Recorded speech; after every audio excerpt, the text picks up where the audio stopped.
If I have any problems.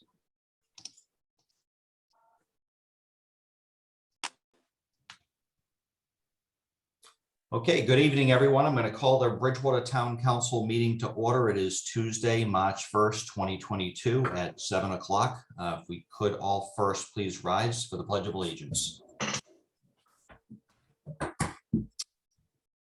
I pledge allegiance to the flag of the United States of America, to the republic which stands one one nation, nation, under God, indivisible, liberty, liberty and justice for all.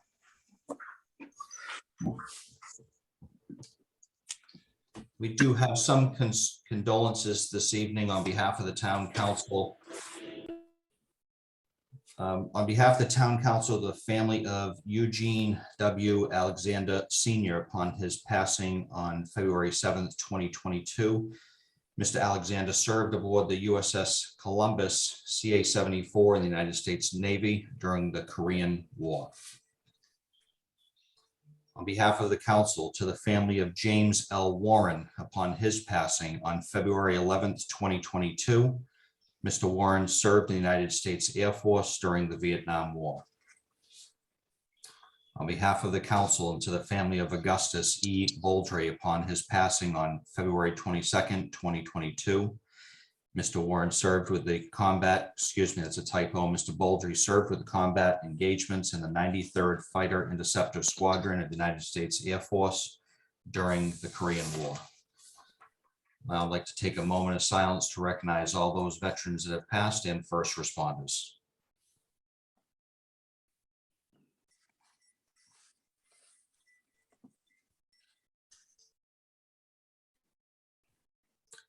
Okay, as a reminder this evening, the meeting is being aired and live recorded pursuant to Section 20 of Chapter 20 of the Acts of 2021, an act relative to extending certain COVID-19 measures adopted during the state of emergency. This meeting of the Town Council for the Town of Bridgewater will be fully remote and accessible to the public through remote participation to the greatest extent possible. There will be no in-person attendance permitted. Citizens who wish to tune into the meeting may do so via Zoom or Facebook Live. First item on the agenda this evening is approval of the minutes from our previous meeting. First meeting notes is February 15th, 2022. Entertain a motion to approve. So moved. Second. Okay. Any discussion? Seeing none, move for a roll call vote. Mr. George, Yes. Mr. Gallagher, Yes. Dr. Perry, Yes. Mr. Rushton, Yes. Mr. Chase, Yes. Mr. Souza, Yes. Mr. Moore, Yes. Mr. Wood, Yes. Mr. Columbotus. Yes. Thank you. 9 in favor, 0 against. I was just Thank watching the council meeting. Thank you. Moving on, announcements from the president. There are none this evening. Moving on to proclamations, we have none. Moving on to citizens open forum. Are there any citizens wishing to speak during citizens open forum? I see Mr. Baumgarten, you're up. Hi, good evening, councilors. I hope you're all well. It's Sam Baumgarten, 60 Short Street. I just wanted to make a brief comment about a discussion that Mr. Chase is bringing up tonight regarding the placement of solar displays, solar arrays in town. Although Mr. Chase is not my counselor, we are close neighbors. And we've been following the request to put solar panels on Auburn Street, which I think now is hopefully a dead issue, but it's my understanding that Mr. Chase is hoping, as the zoning bylaws are redone, that there would be a prohibition against placing large arrays in residential neighborhoods. So I hope that when this discussion comes up, that you will support this idea of making sure that large arrays go out on the highways or industrial areas where they belong, rather than putting them in between big housing spaces and taking away open space, beautiful open space. So I just wanted to share that thought with you before you begin the discussion. I can't stay for the discussion because I have a BCCR committee meeting to go to, but I hope it will be a fruitful discussion. Thank you very much. Thank you, Sam. Yep. Any other members for citizens open forum wishing to speak? Josh, just a joke. Dr. Hunt. Dr. Hunt, you're on mute. Yeah, I'm here. Yeah, speaking to the same issue that Sam just spoke of, I actually think that's full practice. Dr. Hunt, just name and address for the record. Oh, Carlton Hunt, Austin Street. Sorry about that. No worries. I would speak against what Counselor Chase is designing. There are 3 very large parcels that are not in a canyon between 2 parts of the town that are town-owned, that are in residential A and B. If this was eliminated, we would lose the opportunity to develop for positive revenue to the town those properties for community solar. They are not in positions that are anywhere close to what the situation that developed on Auburn Street was. One's high up on a hill, one is protected by trees already and a berm, and another one is well across the river from other towns. So I think we need to take a very careful look at this issue because I think we could cut our own necks a little bit in terms of positive revenue for the town. Thank you.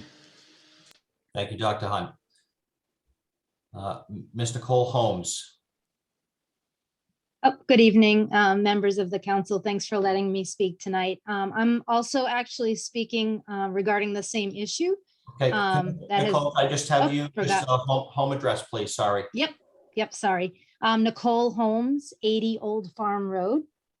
I would actually speak in favor of the town council considering an amendment to the town zoning bylaws, specifically regarding the table of use that allows for large-scale solar farms by special permit in a variety of different districts, including residential AB, the business district B, industrial A, and district PD. I'm 100% in agreement that the business and industrial districts are highly supportive of large-scale residential. However, at being in a abutter to the previously proposed solar farm on Auburn Street, I do want to bring it to the attention of the public that the large-scale solar opens up a scalability of solar development that is extreme. A 16-acre farm was actually proposed in the lowlands adjacent to our property. And although it was denied by the planning board twice, unfortunately, it was kicked into the courts and resulted in years and cost for the town that I feel is unnecessary. There is a lot of guidance out there about placement of solar farms in the appropriate locations.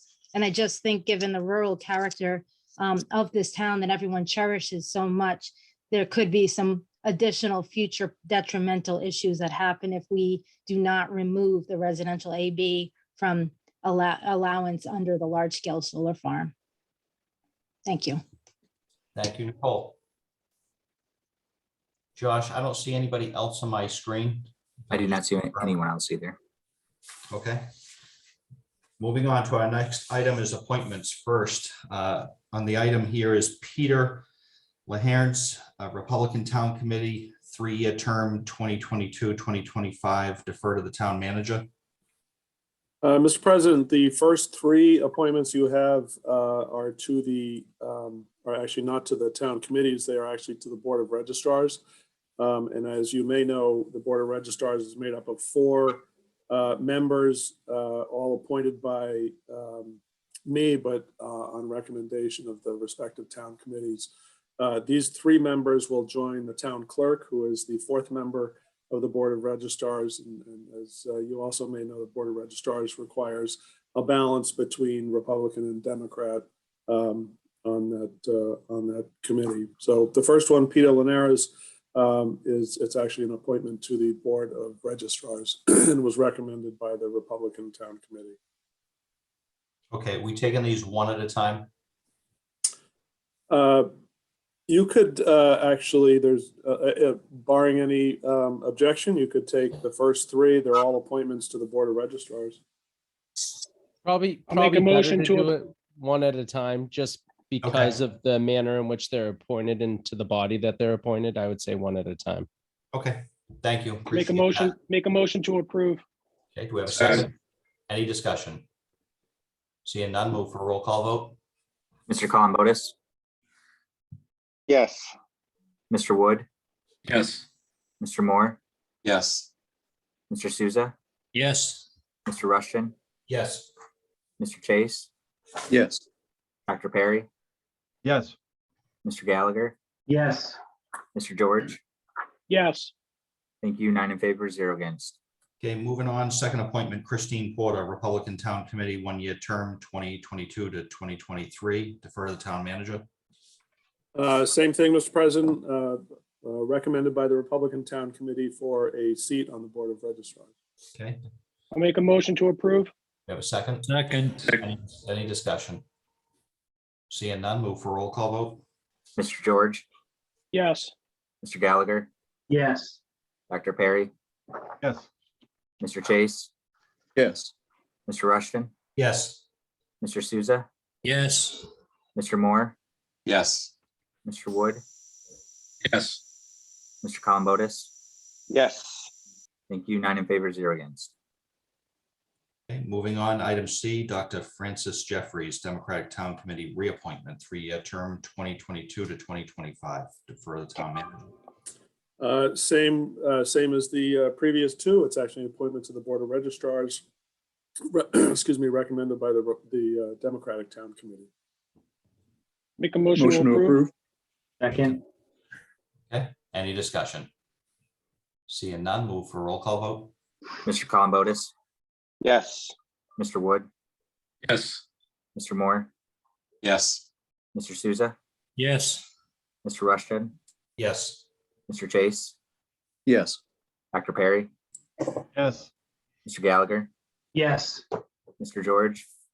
Yes, Thank you. 9 in favor, 0 against. Okay, thank you. Moving on, item D, Parks and Recreation Superintendent appointment. Defer to the town manager. Mr. President, very happy to submit James Small's name as the new Superintendent of Parks and Recreation. As you know, Charlie Simons, after many years of faithful service to the town, is retiring. Jim Small has been the golf course superintendent for the last 22 years. He has been at the golf course, Old Scotland Links, for the past 25 years. He has worked very closely with Charlie and brings a good wealth of experience and is the right person at the right time. Very dedicated to the town and its mission. So I would encourage you to appoint James Small. Okay. make a motion to approve. Second. Any discussion? Seeing none, move for roll call vote. Mr. George, Yes, Mr. Gallagher, Yes. Dr. Perry, Yes. Mr. Chase, Yes. Mr. Rushton, Yes. Mr. Souza, Yes. Mr. Moore, Yes. Mr. Wood, Mr. Columbotus. Yes. Thank you. 9 in favor, 0 against. Thank you. Moving on, item F, hearings. We have none listed, but under G, license transactions, looks like we do have a public hearing set for 7:05. It's now 7:14. License transactions, 7:14, public hearing, petition P 2022-013, granting of a transfer of a Class 2 used auto dealer's license, new ERA Finest Transporters, Inc. I'll go ahead and open the hearing. It is 7:14, and I will defer to the town manager, I guess, on this license transaction. Mr. President, this is fairly simple license transactions, license transfer from JCC to new ERA Finest Transporters, Inc. And they have complied with all the requirements of the license transfer for Class 2 and is recommended by all 4 of the departments with purview, building, fire, police, and our collector's office. So encourage you to vote for the transaction. Okay, do you see a petitioner here at all? I do not myself. Okay, I'll first open up any general questions from the public. we have any general questions from the public? See any? Do we have anyone from the public speaking in favor of the petitioner? See any? Anybody from the public speaking in opposition? Do we have any questions from the town councilors? Mr. President, I have one question. So George, you're up. Thank you. Through you to the town manager. Mr. Dutton, just out of curiosity, looking at the application, it has articles of organization, has NA.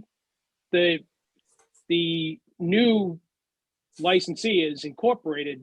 Aren't they required to have articles of organization? May I answer that question? I have actually looked at the Secretary of State's website, and I've noted that the articles of organization are indeed filed and effective. Okay. Well, So thank you. I'd put that for future reference, Mr. Dutton, that, you know, we need to make sure that they're in compliance with that. I am woefully experienced with that in my professional career, so just want to avoid any issues post-hearing around that. Nope, I appreciate that. That's a point well taken. So we'll double check that. Thank you. Okay. Any other questions from the council? Mr. President, Yes, sir.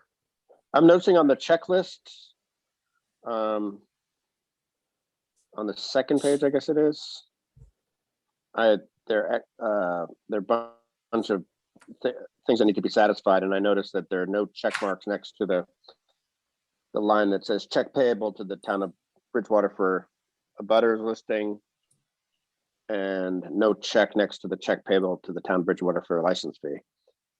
Have those fees been paid? So in this that- case, I'm sorry, in this case, there's no requirement for a butter notification.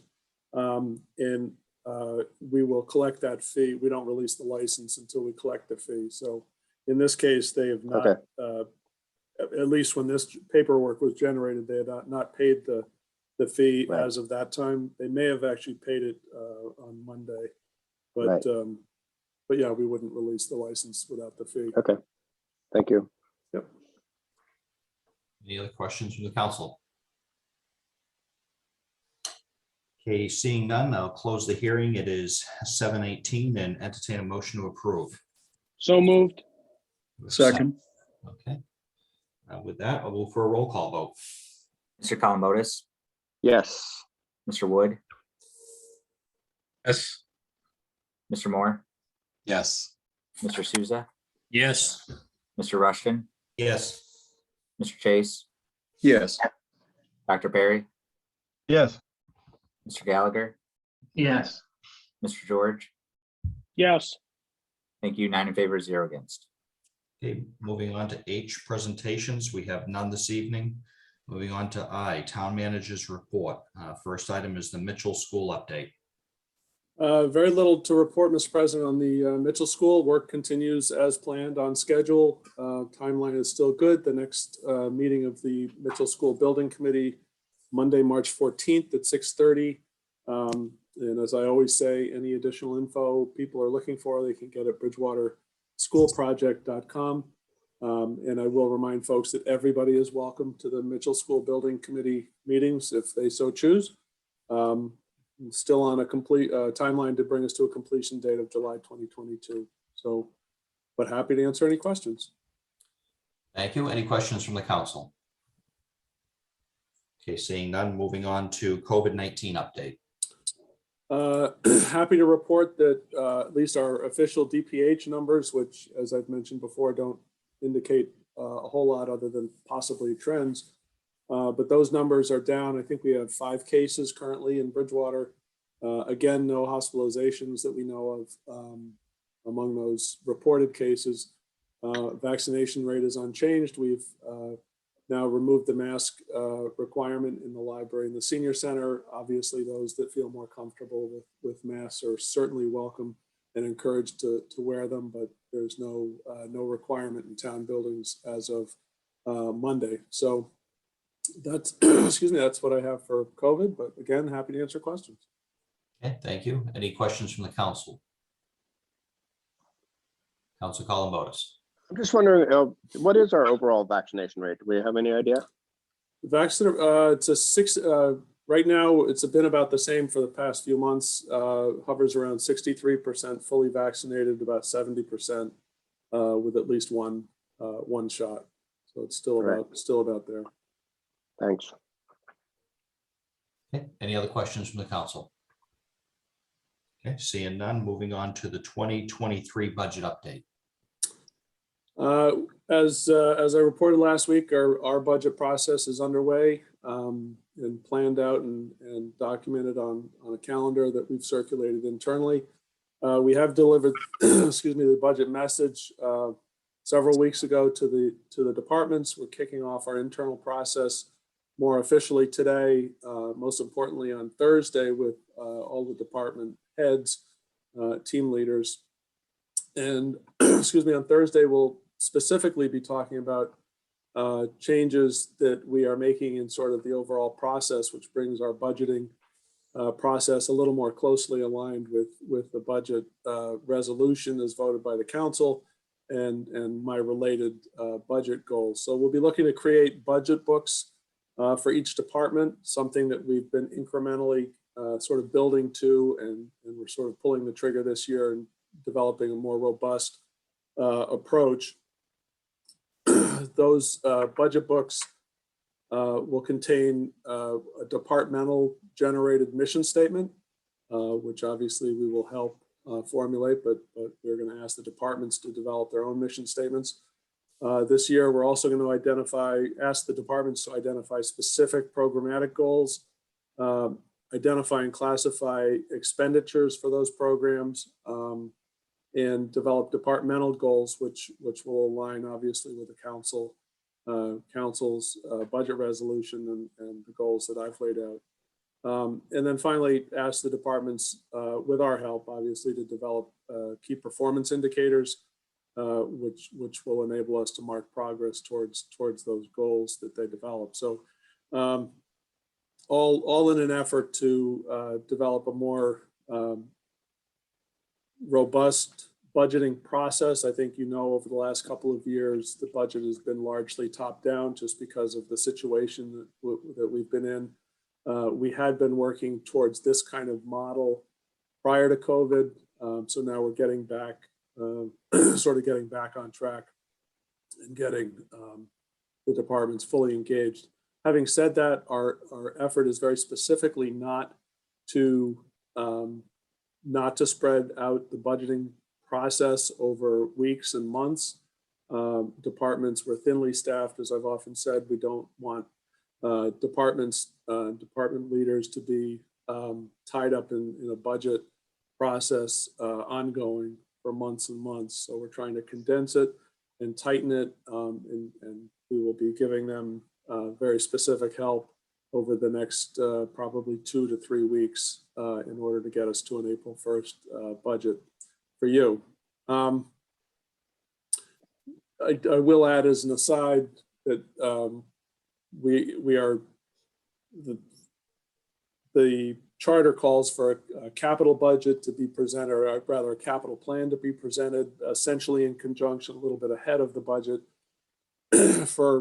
I think we were able to do that one year, and so with this process, we now can sort of marry the capital improvement plan and the budget, and it helps our department leaders see the connection between capital purchases or capital items that they're proposing and the budget impact that those capital items might have. So good and bad budget impacts on those items. So we're sort of introducing a slightly new process. It certainly shouldn't be Greek to anybody. I think most people that have been through budgets over the last 5 to 6 years have seen us sort of incrementally change the process, and so this is sort of pushing us into a brave new world where the department leaders can really have much more input on their budget and be much more thoughtful about it, and we can track progress towards goals that they actually develop. So So that is, that's kind of where that's a little preview. And if there are any department heads listening tonight, they'll know what to expect on Thursday when we all get together. But that's essentially where we are. And we'll definitely be on track to present an April 1st budget to the council. Well, that's what I have there, but again, happy to answer questions. Thank you. Any questions from the council? Okay, seeing none, we're going to move on to drinking water update.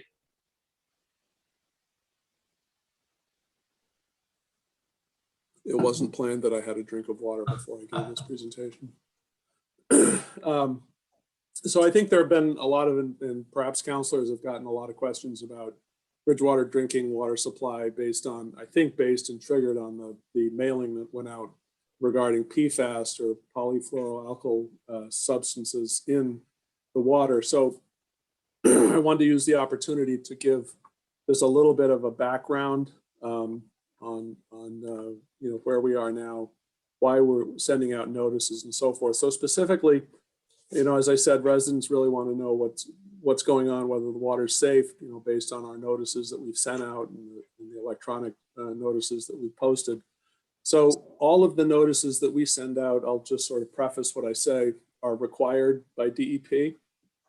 So anytime we get a hit, whether it's and water supply, whether it's a municipality or private water supply organization, always are governed by DEP regulations. So if you hit certain benchmarks, whether good or bad, sometimes there are required notices that DEP makes you send out. So we had posted a notice last quarter about PFAS in particular that wasn't necessarily required. We did it because it was a recommendation, and we try to be as absolutely transparent as possible about our water supply, because if there's one thing that a municipal government can't screw up, it's water, quite frankly. So we know that. So according to DEP and the guidance that we've been given, yes, our water is perfectly safe to drink, but I can tell you that we have found PFAS in our water. Is it in very high concentrations? Absolutely not. It's bordering right on the level of reportable or not reportable. But backing up, I should give you a little bit of a background on where PFAS is actually found and what it is. As I said, it's a polyfluoroalkyl substance, so PFAS. It's found virtually everywhere worldwide. It is in food packaging and food processing equipment, household products, commercial household products, stuff that you buy at the store, cleaning products, stain and water repellent fabrics, raincoats, sweaters, anything, almost any type of clothing, nonstick products, polishes, waxes, paints, cleaning products, firefighting foams, and in certain workplaces, certainly production facilities or industries that do chrome plating or electronics manufacturing or oil recovery, all have some PFAS component to them. So as I understand it, and as I've been told, it's virtually everywhere. It appears in virtually every water supply, certainly any water supply that has any level of commercial or industrial land use in the community. So I can tell you that certain PFAS, 6 different PFAS chemicals are no longer manufactured in the United States as a result of a voluntary phase out, which has been guided by the EPA.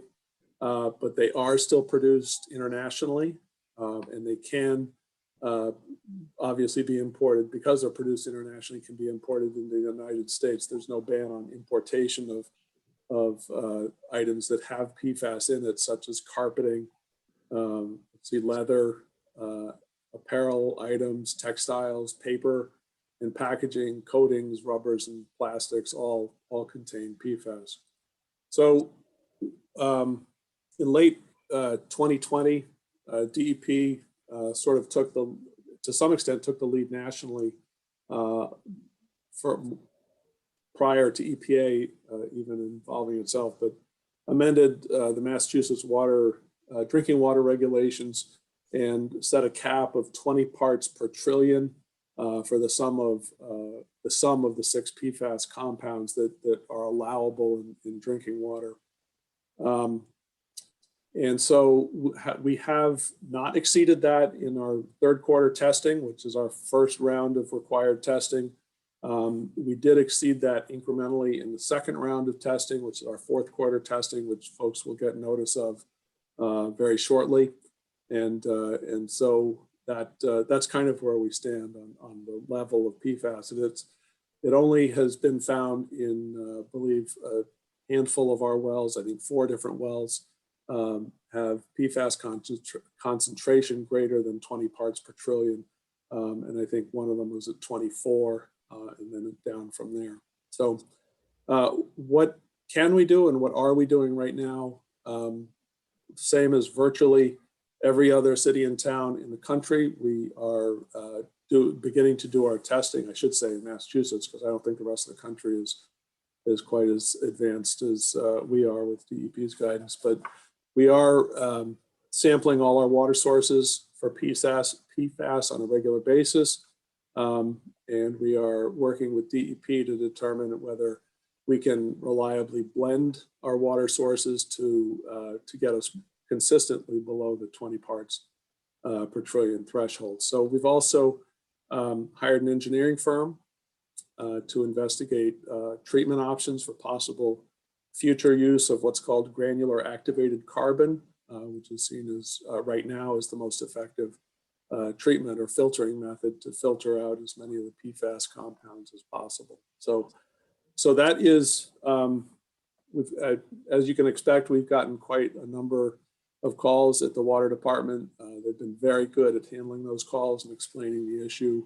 But if anybody wants to read more specifically about PFAS and where we are and what our test results look like, that's all posted online. So you can actually get the fourth quarter results online. I think they're going out in the mail sometime this week or the beginning of next, but you can get that ahead of time. It's right on the website. So that's essentially where we are, as I say, and I will emphasize it. We are not in bad shape, certainly, with our levels. There are other communities with much, much higher levels, but it is a compound or a family of compounds that is very prevalent, very prevalent everywhere, worldwide. So it's going to be an ongoing issue for everybody. Certainly, we are right in the same boat. So, but I'm happy to answer any questions that I can on that one. Thank you, Michael. Councilor Columbotus. I'm wondering what are the health risks associated with consumption of these compounds? I know the notices that we posted to the website spell those out in more detail. And again, those are required notices, and they're essentially drafted by DEP, but it does spell out the health risks.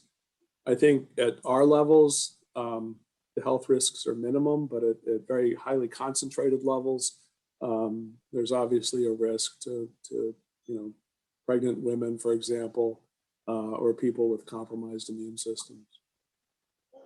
And as a follow-up, would home water filtration systems filter out these compounds?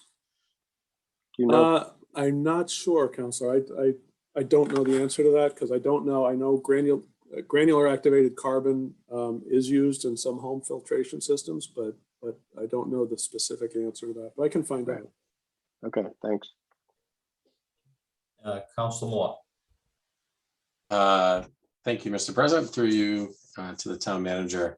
So I think this is an interesting issue. If you sort of look on social media, my sense is there's probably more disinformation than accurate information on this one. I think people are talking about not wanting to boil water. I think it's resurfacing kind of questions about brown water issues that we've had.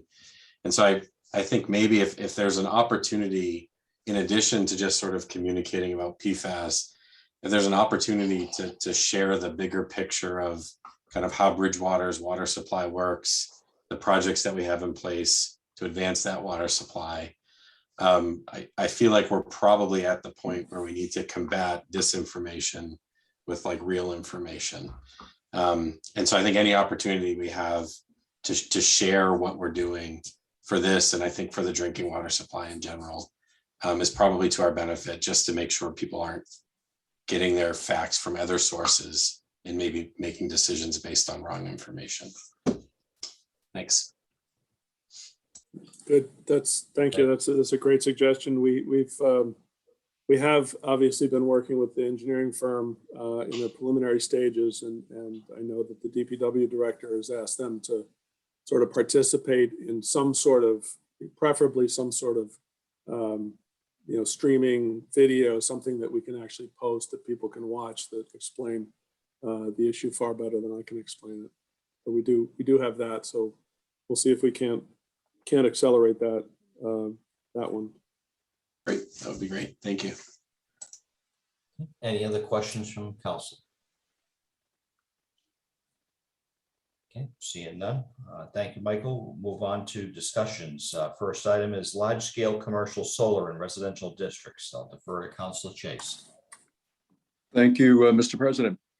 I brought this matter forward primarily because the timing seemed appropriate. I thought it was particularly fortuitous that we are in the midst of considering recodification of our zoning ordinance. And as well, as I allude to in my written comments that you've seen, the litigation that was pending against the town for its denial of a special permit has been dismissed, and that no longer serves as a hindrance, shall I say, to our consideration of a change. I think it would have been rather inappropriate if during the course of the litigation we were to introduce legislation to change our zoning. I think it certainly would have demonstrated a bad faith attempt to circumvent the lawsuit. But nonetheless, with the case that was pending against the planning board members having now been dismissed, it seemed appropriate to be able to discuss it, at least for purposes of our presence here tonight in the council meeting. So just a little bit of background. And again, I do refer to the written comments that I had appended to the agenda tonight. I attempted to give you some fairly comprehensive background on the nature of this issue. First and foremost, of course, it has nothing to do whatsoever with residential solar in any respect. We're speaking here tonight only about large-scale, ground-mounted commercial solar.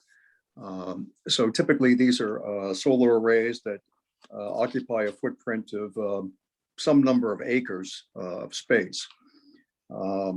They may be privately owned. They may be owned by companies that are in the business of managing and operating solar systems. In some cases, they're owned and operated directly by utility companies. I refer to the case that, and some of the members of the public had referred to it tonight as well from my background, the Auburn Street issue.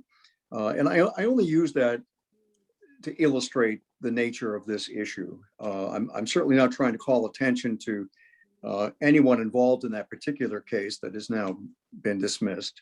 But it appeared before our planning board almost 6 years ago. And for about for 4.5 years or 5 years, perhaps as much as that, it has been in litigation. The planning board denied it. The developer brought the town to court, Plymouth Superior Court, and after a period of time, a round of mediation took place. The court ruled that it should be remanded to the planning board for disposition. It was returned to the planning board. Once again, the planning board denied it, denied issuance of a special permit. In each case, that was a unanimous denial.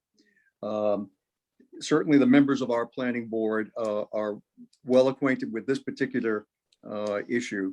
There were some 9 public meetings that took place over the course of years. So too, the Town Conservation Commission is well acquainted, owing to the particular location that was proposed for this site. So the whole issue is siting. And as you know, our solar ordinance does provide for siting of large-scale ground-mounted solar arrays in residential districts upon issuance of a special permit by the planning board. That is exactly what I think is the problem and what I think should be removed from our table of uses. It literally comes down to the removal of 2 letters from the table of uses. The letters that are right now, or I think as proposed to be SP, special permit, and to remove that from residential AB zoning districts. It became readily apparent to all the abutters and other neighbors in the case off of Auburn Street that I referred to, that it was entirely an inappropriate location for such a site. It was scheduled to be, or planned to be, a 16-acre footprint, which, by the way, we came to realize was the size of the footprint of Gillette Stadium, together with all the appurtenant structures at Gillette Stadium. It would have incorporated some 14,000 solar panels on land that has never been developed, land that was at one point at least partially agricultural. It's nestled between 2 residential streets, and it would have been in close proximity to about 40 or 50 houses. So the principal objections that were raised, I think, by the abutters and the other neighbors in this particular case were, firstly, that a commercial electric generating facility is inappropriate for siting in a residential zone neighborhood. Secondly, that the proposed site could not be adequately screened from view by the abutters and in the manner that is prescribed by our zoning ordinance, owing to partly just the features of the land itself on that particular area. It so happens that the abutting streets are significantly higher, and it would just have been impossible to screen from view. So that was one of the important reasons that abutters found to object to the site. And thirdly, were a number of safety concerns, not the least of which being the risk of fire. And that's particularly pertinent with respect to a solar field, because photovoltaic cells are predisposed to burning at such a rate that they are very, very difficult to extinguish. It takes a tremendous amount of water to extinguish an array of solar cells that's ablaze. In addition to that, and I make reference to this in my written remarks, in Massachusetts, large-scale solar sites such as that are now required by regulations promulgated by the Department of Energy Resources to incorporate energy storage on site.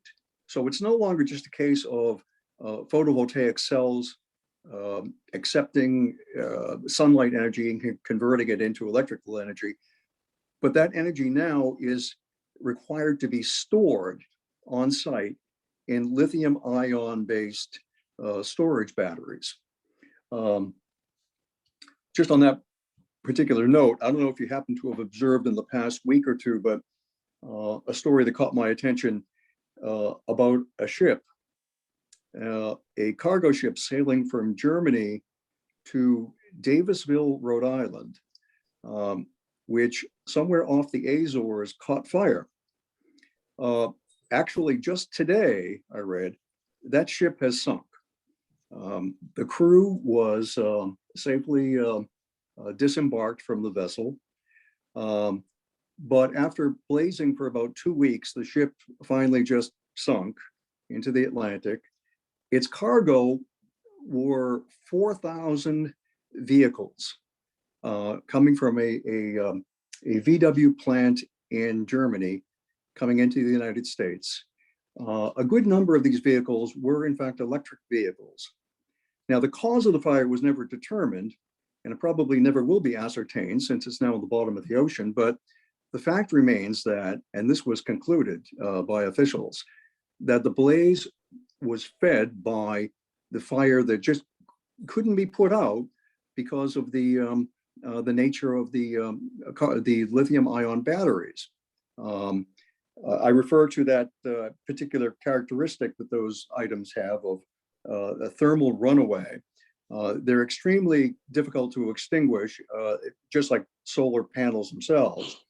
But actually, the lithium-ion batteries are really not distinguishable by water alone. They generally require chemical treatment in order to be extinguished.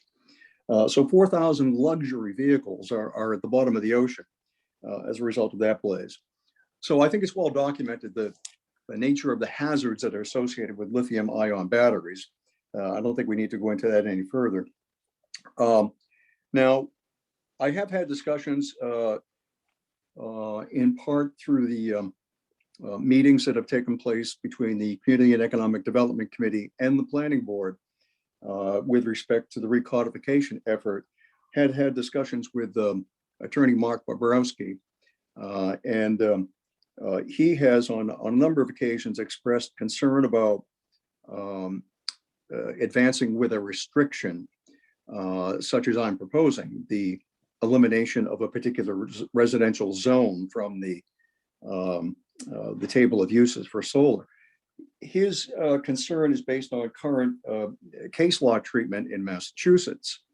And in my notes, I've also identified for you the 3 cases of Massachusetts law to which he makes reference that he contends support his position that we would potentially be at risk of litigation. My answer to that in part is really quite simple. We weren't at risk of litigation. We actually were sued, not as a result of having restricted solar, but by simply allowing it or allowing the special permit process to take place and the developer just not getting the answer they wanted. And this is happening throughout the Commonwealth. This is not unusual. And in fact, I just brought for your attention further in my written comments, the fact that advances are being made in Massachusetts on 2 fronts, both legislatively and judicially. In both the Massachusetts House and Senate are bills that would expand the latitude that municipalities have in the siting of solar, large-scale ground-mounted solar systems. And judicially, one of the very cases that Attorney Bobrowski has hung his hat on, if I may say, is actually under appeal right now before the Supreme Judicial Court. It's a case of first impression. And I have found that just in the last week or so, maybe the last couple of weeks, an amicus brief has been filed in connection with that appeal, which has been signed on to by, I think the number is maybe 5 planning boards throughout the Commonwealth, 1 conservation commission, and several select boards of various towns. The contention of that amicus brief is that the nature of the restriction that appears in the statute, which has been upheld by lower court decisions, primarily the land court, should not be applicable to large-scale ground-mounted solar. Obviously, we have to see what the courts might determine in that respect. But I found it interesting that that particular amicus brief makes specific reference to each one of the 3 cases that Attorney Bobrowski has raised to support his position. And it, the word I would apply, it eviscerates the ability of those cases to support that conclusion. So I've actually, I did provide a PDF link in my comments, but I think that's probably not available to you because the document you received is itself a PDF. I have the amicus brief available. It's about 50 pages for anyone who really has, who suffers from insomnia and might care to give it a good close read. But I wanted to at least raise this issue for discussion tonight. And I think this degree of background might be appropriate. And I'm just interested in comments or questions that anyone may have.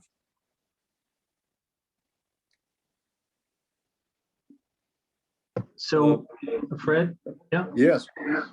so are you looking for us to support a zoning change to? Well, I'm looking for comment. As I make very plain, I am supportive of the need for a change in the table of uses to make that appropriate change to eliminate residential districts from. Right. No, I agree. I think that having a solar field, if you will, that close to residential, to me, doesn't make sense. Yeah, I don't know. And that's what the court said. Is that the basis why the planning board denied it, is because of more or less the location or the resistance from the abutters? And yeah, right. I'll just to summarize nine meetings, sessions of the public hearing that took place. The abutters raised those kinds of objections that I mentioned, among others, but those were the primary, inappropriate location, the safety issue, and the fact that it couldn't be screened from view by the abutters, which is what our bylaw requires. I give you a very simple example in that regard. One of the proposals the developer had put forward was to build a berm, an earthen berm, 800 feet long, that would be 6 feet high, on top of which a double row of trees would be planted, double row, so there'd be no spaces between the trees, obviously. For those 800 feet, the trees would be, I think, between 8 and 10 feet tall. What we determined was, when we thought about it, that would be such a large undertaking, that earthen berm, 800 feet long, at the top where we would be, they proposed planting a double row of trees. Well, to do that, you'd probably need a 10 to 12 foot surface at a minimum. In other words, it's not going to be a triangle. It's going to be a four-sided berm, right? Because you'd have to have a plateau on top in order to have this 10 to 12 foot table to plant trees, or they're not going to thrive. So because of that, actually our own zoning code provides for a slope. What degree of slope has to be applied to that kind of a man-made structure, that earthen berm? I don't have it off the top of my head any longer, but when we did the computation, we determined that the base of this berm would have to be about 30 feet wide. So you're talking about a mound of dirt, 30 feet wide, 6 feet high, 800 feet long, and this would be placed in an area that is subject to control by the Conservation Commission, because under the Rivers Protection Act. The Conservation Commission initially rejected the site as well, and the developer appealed to the Department of Environmental Protection. We went through a series of administrative process there, including a site walk by DEP, and some changes were made, and finally the Conservation Commission felt they could grant the permit under their auspices. But of course, we still had the planning board, and the planning board had twice denied it unanimously. Probably more detail than you wanted to know, but that's the history of this case. And I think, it largely took place out of front page view. But this went on for what is approaching 6 years. Just a good, a lot of work by a lot of people, and a tremendous amount of good luck, I think, caused it, in my view, to not have been effectuated. Are there any other questions or? Good. Well, I appreciate this. Bill, I saw your hand first.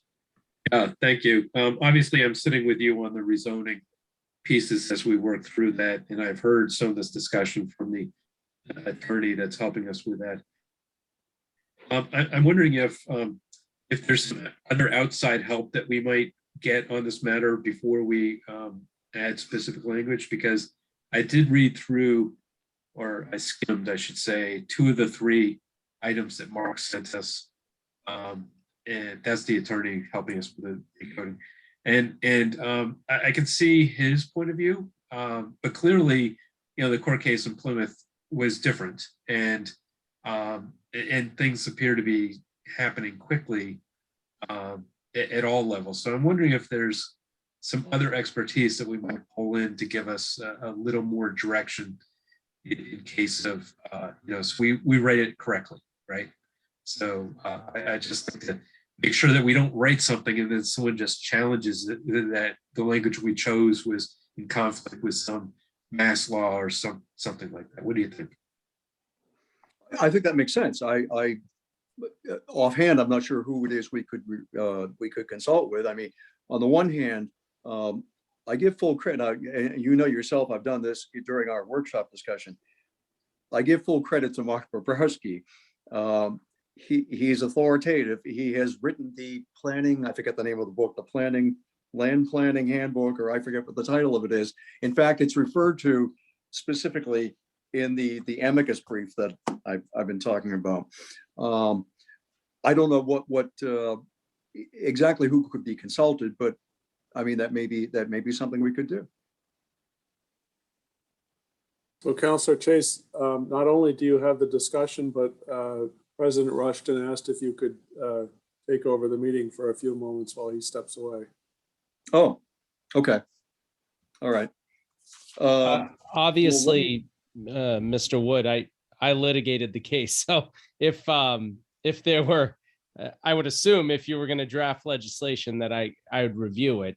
I have my own set of opinions on what legislation needs to look like or an ordinance would need to look like. So that's a much bigger discussion, but I could probably provide, I mean, I litigated the case, so I could probably provide the information.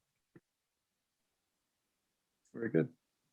I apologize, Councilor Chase, I'm back. I just wanted to clarify, have we finished the discussion on the solar residential district?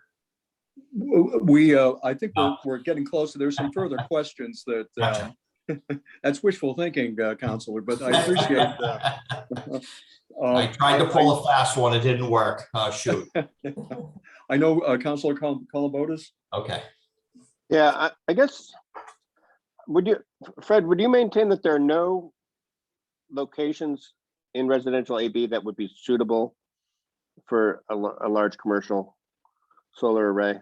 Well, I'm just concerned that what you're proposing is overly broad, and that there might be exceptions. There might be some locations which would be perfectly amenable to this sort of development. And to your point, and to that raised earlier by Dr. Hunt, he has mentioned that there are 3. I believe he said these are 3 town-owned, 3 sites of town-owned land that he thinks might be appropriate. I'm not familiar with them, and so that could very well be the case. It could be that we might need to fashion some kind of a carve-out. I mean, if that's possible. Again, this is something we would need to discuss, I think, with Attorney Rollins much more extensively. We'd have to have a look at the particular sites that Dr. Hunt's referring to, but it's a valid question. I can only speak to it from the experience of the abutters and residents in the town with whom I'm familiar.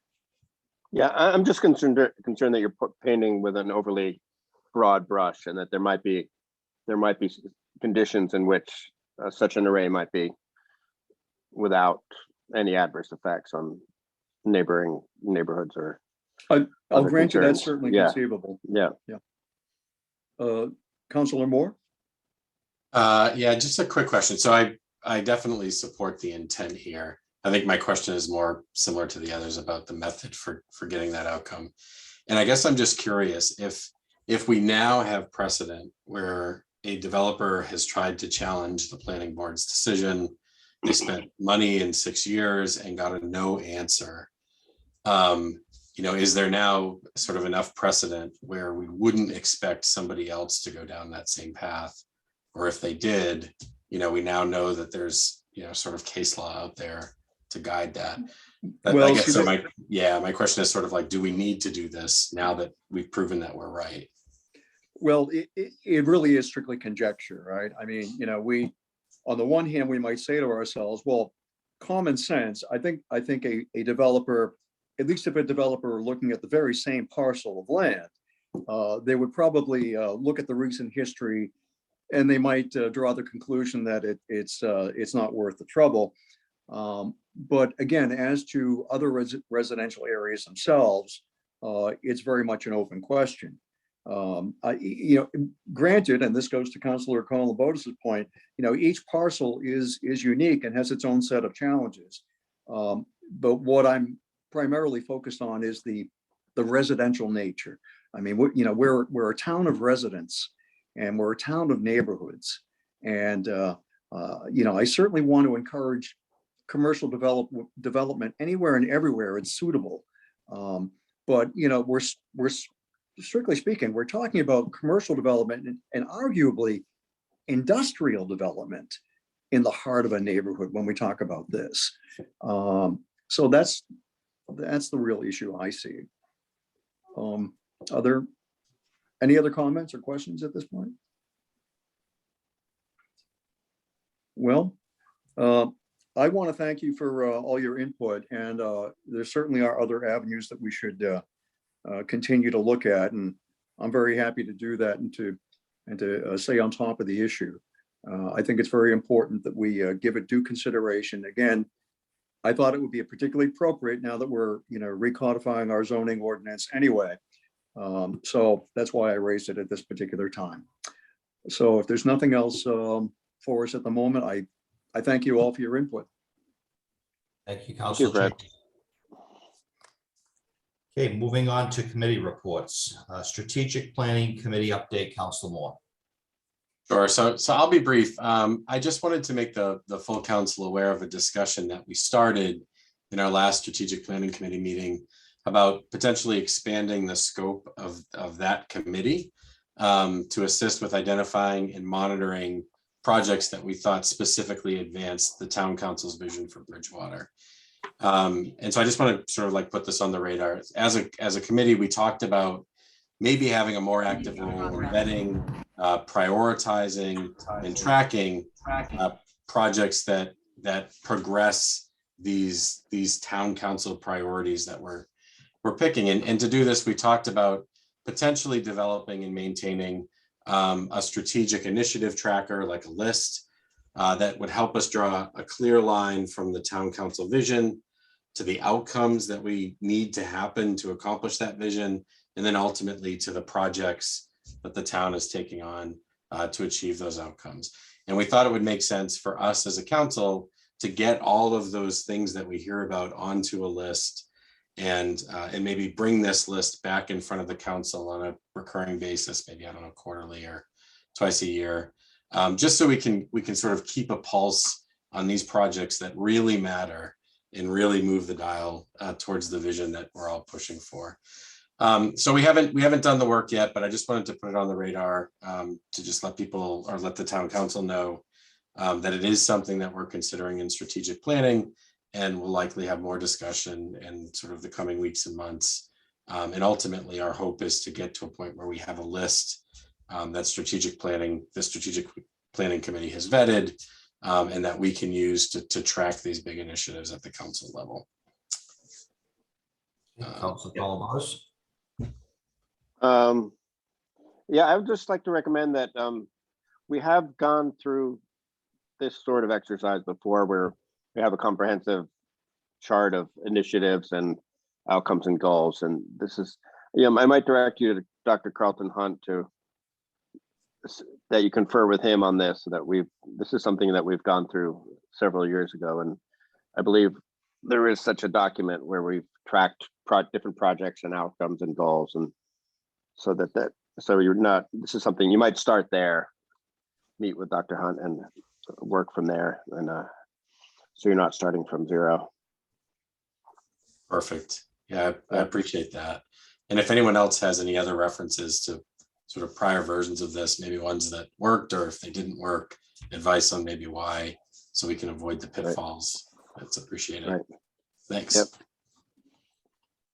Any questions or comments from the council at all? Eric, I would only offer, as in the past, if it at the strategic planning level, if it makes sense to bring the whole council back for a workshop and talk this out as a collective group, if that you think would help, I'm more than amicable to set those meetings up. Perfect. I appreciate that. Yeah, I think our goal is to get the conversation in front of the full council for feedback and prioritization. Okay. So we can follow up on that. Thanks. Excellent. Sounds good. Thank you very much. Do we have any other committee reports this evening? Okay, seeing none, moving on. Next item is legislation for action.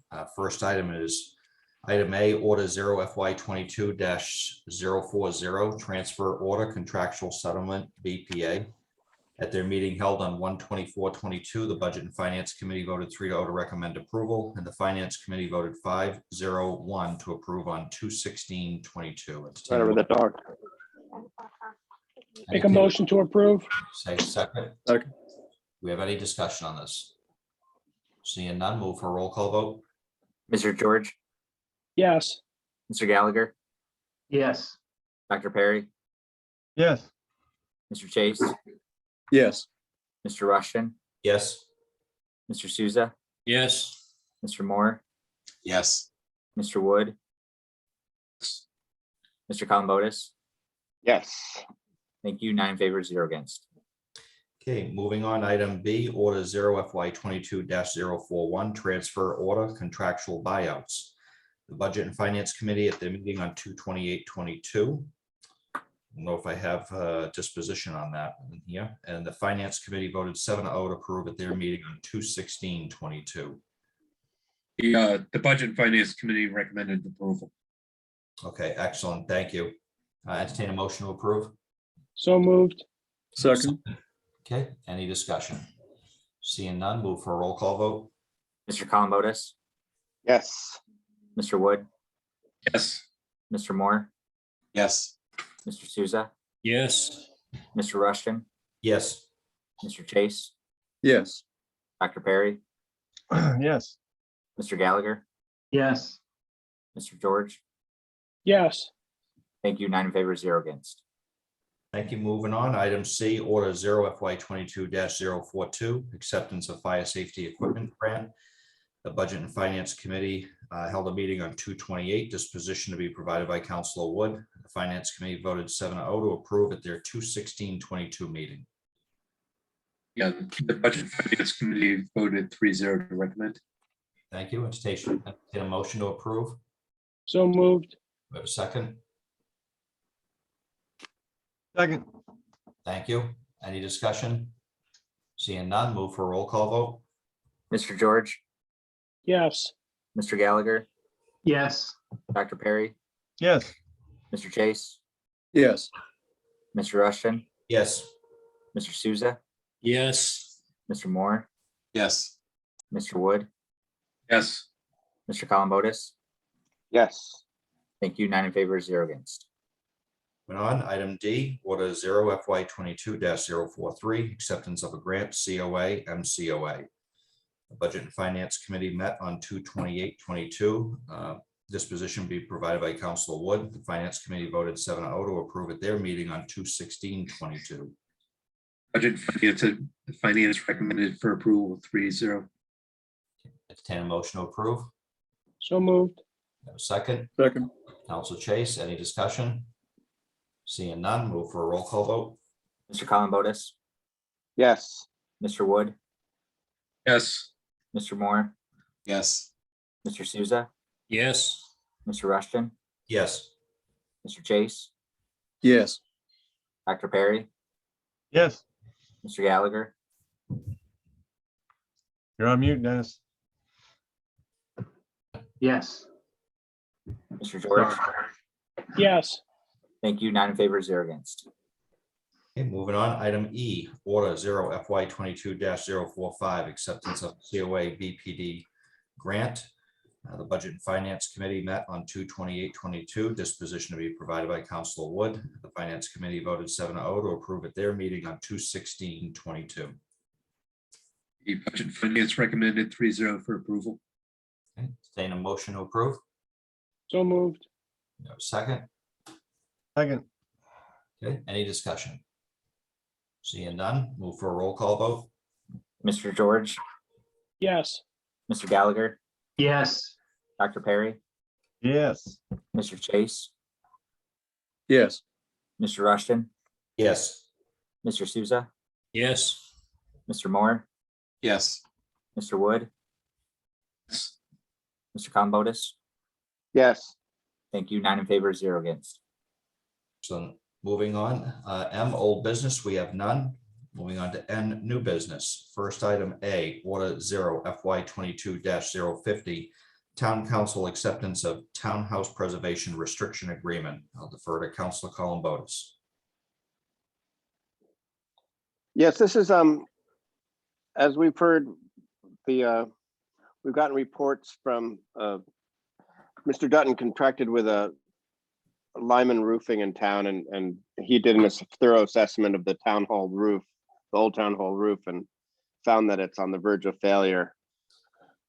As there have been sightings of shingle fragments on the ground outside the town hall, and given that we've spent over $800,000 over the past several years to restore the envelope of that building. Councilor Columbotus, can I just interrupt one quick second? Sure. I feel like you're having a discussion unless it's a lead-in to your restriction, but are you discussing the transfer order for the town hall repair, or are you discussing your preservation restriction agreement? Hold on one second. Yeah, I could defer to the he's- town he's- manager on the roof replacement, but looking at Right, okay. the preservation If, restriction. if I Yeah. may, Mr. President, help out. So you have to understand why we need the preservation restriction before we can get down to the transfer order. Yeah, I'm deferring back to Councilor Columbotus. Yeah, the preservation restriction is a requirement for us to apply for a grant, a matching grant, to have for replacement of the town hall roof. So this is a requirement that in order to apply for the grant, we need to place a restriction on the entire building. So that's the rationale for this, Okay.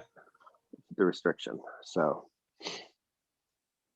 and it's a we stand in pretty good chance of getting this grant. It's a fairly competitive, but we feel like we've got a good chance. And I think it would be a real dereliction, an example of fiscal mismanagement for us having spent, over $800,000 to repair the envelope, and then to let rainwater, seep into the building and ruin what's there. So I think it's a absolute necessity that we secure the restriction and to enable us to apply for the grant.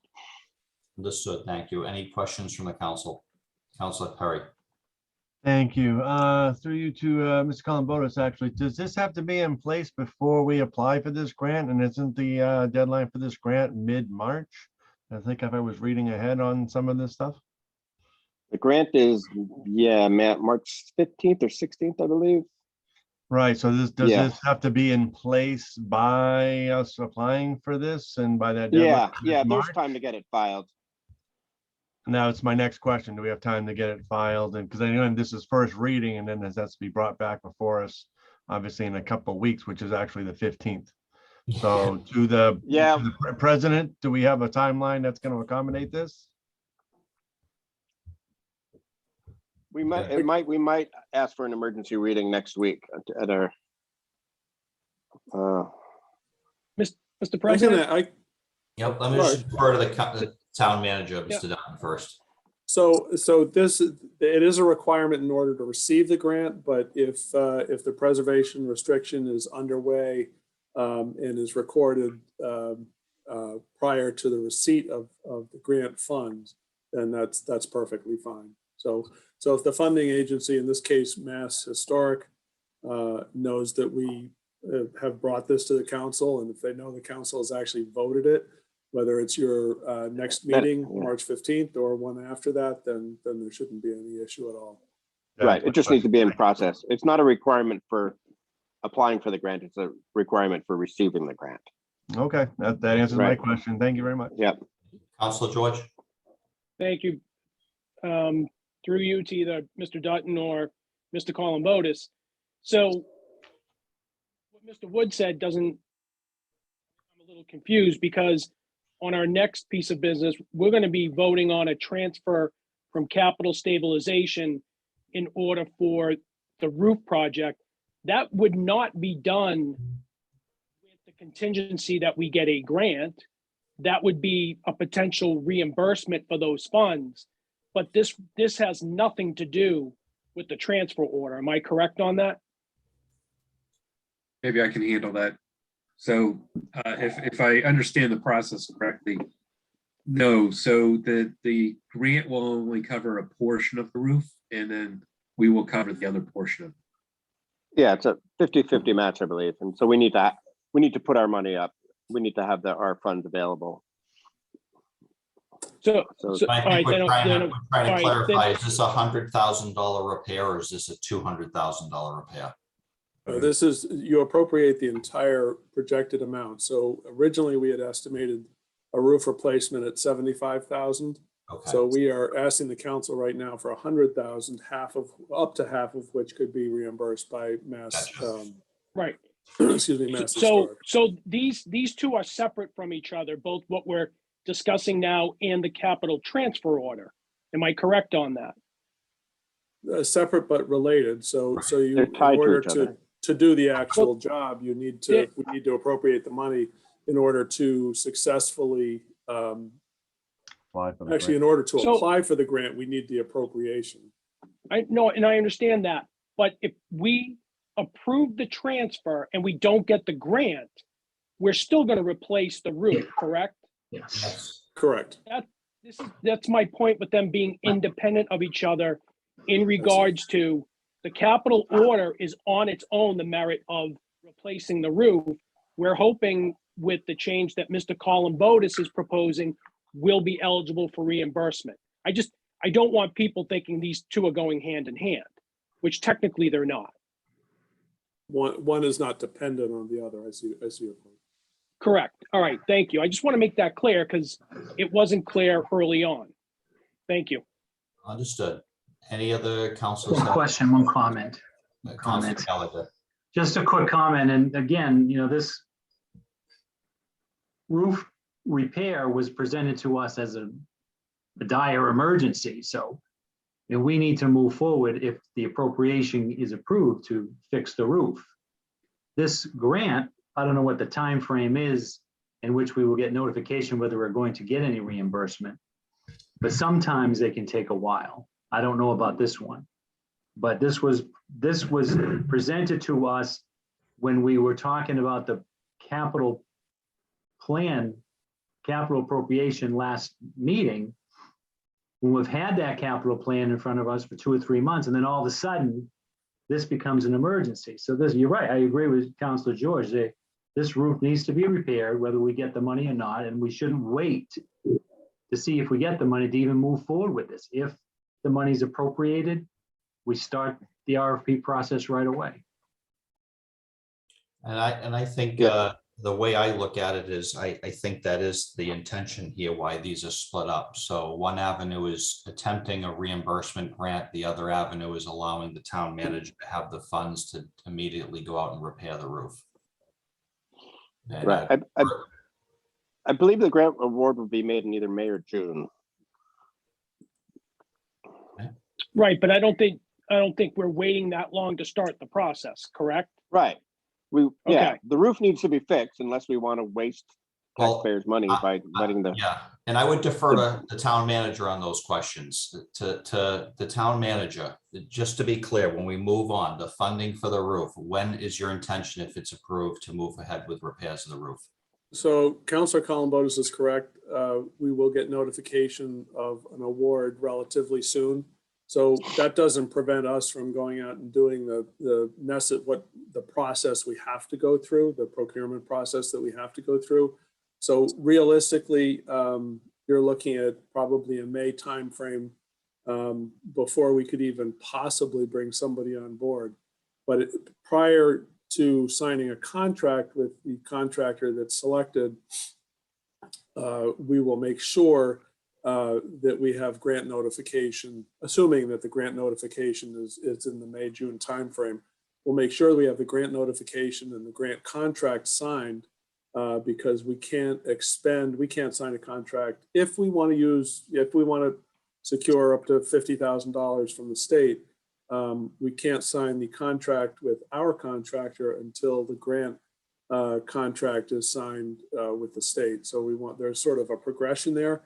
All of that said, that doesn't prevent us from starting the procurement process as soon as the appropriation is made.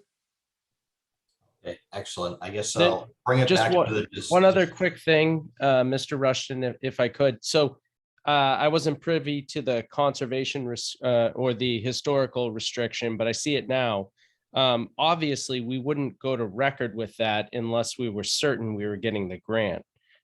So I can't imagine it's a prerequisite, right, for obtaining it, because we're not placing a restriction on a building unless we know the money that is accompanying that restriction is actually coming to us. So I'm assuming that comes later anyway. Michael or Pete could obviously correct me if I'm wrong. I wasn't privy to how that process was working on that end.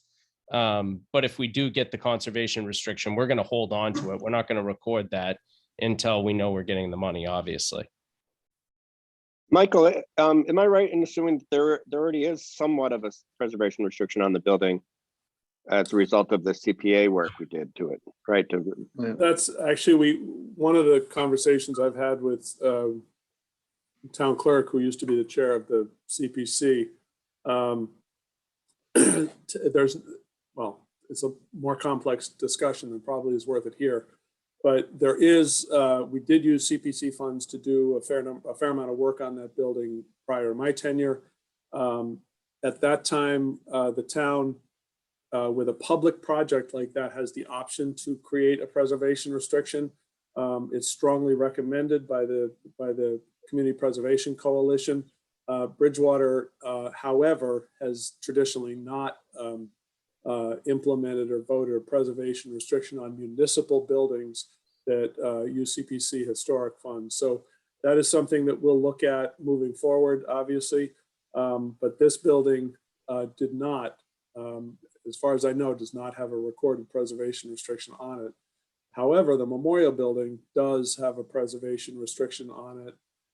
And just to sort of give you a sense of what it does, it really requires notification to Mass Historic for us to do any work, and Mass Historic works with you to make sure that the work you're doing is sort of adheres to the right historical standard requirements or standards, correct? So, Okay. that's a long answer to your brief question. Any other discussion on the preservation restriction agreement? Okay. Seeing none, moving on to item B, order 0 FY 22-051, transfer order town hall roof repair, defer to the town manager. If there's anything else you additionally want to add to this. Question, Mr. President. Are we didn't- referring we the didn't refer conservation? this out. We didn't refer this out anywhere. No, it's just said it coming back for a second reading for a vote. Oh, okay. No. So I'll defer to the town manager if there's anything additional on the transfer order. Nothing, I don't think anything other than what I've already said and what Counselor Columbotus has said. I don't want to beat it to death, but I just did have a quick follow-up question regarding the discussion we're having about the roof repair and this transfer of water. If it's possible, on a scale of 1 to 10, how bad is the current roof condition going into a rainy season, another month or so? And separately, if it's that bad, is there emergency provisions in procurement law that would allow us to just get out and get the roof repaired now and wait for the reimbursement to come later? Short answer is the roof. I wouldn't put it on the scale of 1 to 10. It's in pretty bad shape. It does not, so far, it has not actually leaked. Okay. So I'm crossing my fingers that we'll be fine at least through spring when we can get, actually contract with a contractor to get it replaced. If there is some catastrophic problem there, yes, procurement laws allow accelerated action. Okay, thank you. I apologize to the rest of the council. Anybody else have any questions for the town manager? Is there, Councilor Geller. I'm not an engineer and I'm not an architect or anything, but there's a lot of work that needs to be done on the second floor of the town hall, I believe, if we want to renovate it and do something upstairs down the road. Right. Is there any possibility that the structure on the second floor, particularly the trusses or whatever that's holding the roof together, may need to be replaced, and therefore, once we get the roof redone, we're going to have to raise it again anyway because the upstairs is in that bad a shape? I just want to clarify that we're okay doing the roof, even though what's underneath it may need some work down the road. The roof framing, Michael White did extensive work on the roof framing and sistering up the joists. Okay. The rafters, and it's, if you know Michael White's work, it's overbuilt, if anything. Okay. So, yeah. I tell people they could drive a tank on that roof. Okay. But that's a good question. But pictures, speak 1,000 words. So, perhaps we'll get some pictures we can actually circulate. Thank you. Okay, any other discussion? Okay, seeing none, I entertain a motion to refer to the Budget and Finance Committee. Oh, So moved. Second. Okay, and move for a roll call vote. Mr. Columbotus, Yes. Mr. Wood, Yes. Mr. Moore, Yes. Mr. Souza, Yes. Mr. Rushton, Yes. Mr. Chase, Yes. Dr. Perry, Yes. Mr. Gallagher, yes. Mr. George. Yes. Thank you. 9 in favor, 0 against. Okay, thank you. Moving on, Order 0 FY 22-052, transfer order sewer PS wet well repair. Defer to the town manager. Mr. President, this is a request for $220,000 out of the Sewer Capital Fund. It is going towards the repair of the pump station, the wet well at the pump station on Route 104, and it was found and assessed as part of our sort of ongoing sewer and water capital projects. But it requires immediate help according to the engineers. So they are recommending the expenditure of up to $220,000 for the repair of that wet well. It'll be relined with an epoxy coating, among other things, and some of the mechanicals replaced in there. Okay, entertain a motion to transfer the Budget and Finance Committee. So moved. So moved. We have a second. Any discussion? Seeing none, move for a roll call vote. Mr. George, Yes. Mr. Gallagher, Yes. Dr. Perry, Yes. Mr. Chase, Yes. Mr. Rushton, Yes. Mr. Souza, Yes. Mr. Moore, Yes. Mr. Wood, Yes. Mr. Columbotus, Yes. Thank you. 9 in favor, 0 against. Okay, moving on to citizens' comments. Do we have any citizens here for citizens' comments? Dr. Hunt. Thank you very much. I may doing feedback here. I just wanted to thank you guys for the discussion on the issue on the solar field in residential A and B. I just wanted to remind everybody that I am, because I haven't got 2 other members, I am the Energy Committee, and I'm tired of talking to myself at night at 4 in the morning about this issue. But I do want to say we need to recognize that the planning board and the special permit process worked for that solar field that was denied. We need to give credit to the planning board for thinking about it and really listening to what was going on. I think they did a yeoman's work to do that, and it was a difficult decision. As I just learned from what Fred said tonight, Mr. Chase said that there's energy storage required on site. And there was a discussion about the fire department. I provided information on training to the town and to the fire department in terms of lithium batteries. And I was informed that the fire department is fully trained to handle that kind of situation. The last thing I would say that the idea of modifying the special permit, doing carve outs, you could do things like don't put a solar field in a draw between 2 hillocks. Put it on a hill, that kind of thing. We could do carve outs. And the last thing I'll say is I'm happy to have a Zoom meeting because I've done extensive work on the topography of the sites I've found that the town owns. And I'm happy to work with an ad hoc committee since I don't have a full energy committee, but I'm willing to work with anybody here via Zoom to show you what I've done and how those sites I think are good. And you can also do the special permit and modify it to have a distance away from houses and that kind of thing. So there's lots of ways to handle this without going to a blanket, no more large scale solar in residential B and A. Thank you. Thank you. Any other citizens for citizens' comments? Josh, I do not see anyone. I don't see anyone.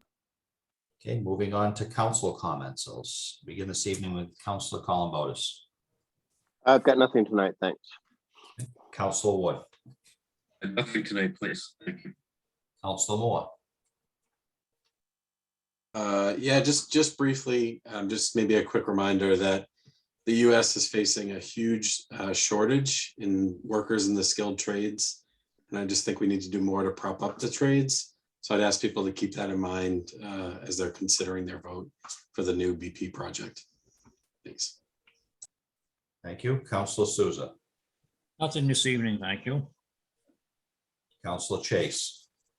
Thank you, Mr. President. Just briefly, in fact, the election, I believe, scheduled for the Bristol Plymouth Technical School rebuild is scheduled for Saturday. And I think that's, as Councilor Moore was just alluding, I think it's a very important resource, a rather unique resource, and I think that it deserves full support. I thank everyone for your input tonight in our discussion. I thought that was very fruitful. I also just wanted to very briefly mention that I think that the Bridgewater Citizens for Civil Rights did conduct a standout today, I understand, on the town common this afternoon to show support for the citizens of Ukraine. I thought that was very timely and a very important gesture to elevate to everyone's attention the critical nature of what recent events hold there. That's all I have, and I thank you. Thank you. Councilor Perry. Just echo the same sentiments to encourage people to get out and support the BP project. My hope is that everyone this past week on the February vacation had a good and safe week. And for those students at Bridgewater State going on spring break next week, also be safe. And I'll see you next meeting. Thank you. Great. Councilor Gallagher. Thank you, Mr. President. I want to congratulate the Bridgewater Rainham swim team on their recent accomplishment. They placed 8th overall on the Division I State Swim Championship out of 36 swim teams, and there's only a team of 5. So congratulations to them. And to reiterate what my colleagues have already said, it's important that this town, if you can, get out and vote this Saturday and support the proposed new Bristol Plymouth vocational technical school. I think it's very, very important and certainly needed. Thank you. Thank you. Counselor George. Thank you, Mr. President. I'd like to echo Mr. Gallagher's congratulations to the BR swim team. Did a great job this season. Also, in regards to the BP vote, I would really encourage everyone to go on the BP, the project website. I think it's bptech.org. I've been on it the last couple of days, just looking at the project, looking at the information. You know, take the time to educate yourself, see what the project is, and go in and make an informed vote. I would highly recommend supporting the project. But, you know, like anything else, please make sure you take the time to take a look at it and take the time to go out and vote. The voting window is very short. I forget exactly what time it is. It's been on social media, so also make sure you know that the voting times are out there. They're not like regular election times. So that's it for me. Thank you. 9 to 3. 9 to 3. Thanks, Bill. Thank you. Thank you, Counselor George. And I won't beat it to death other than to say I also publicly support the BP school project and think that the trades is so vitally important to our future here regionally and in Massachusetts. Counselor George was right. It's bptech.org and it is the 5th and it's 9 to 3. And just ask that anyone that is on the fence or hasn't decided yet to please look at all of the information that's provided by the school building committee to get this project to where it is today. With that being said, I will move on to our next item, which is executive session, which we have none tonight. Entertain a motion to adjourn. So moved. Second. Entertain a roll call vote. Mr. Columbotus, He's gone already. Yes. No, He's there. He's there. Mr. Wood, Yes. Mr. Moore, Yes. Mr. Souza, Yes. Mr. Rushton, Yes. Mr. Chase, Yes. Dr. Perry, Yes. Mr. Gallagher, Yes. Mr. George. Yes. Thank you. 9 in favor, 0 against. Night. Thank you. Have a good All right, weekend. thanks, everybody. Night all.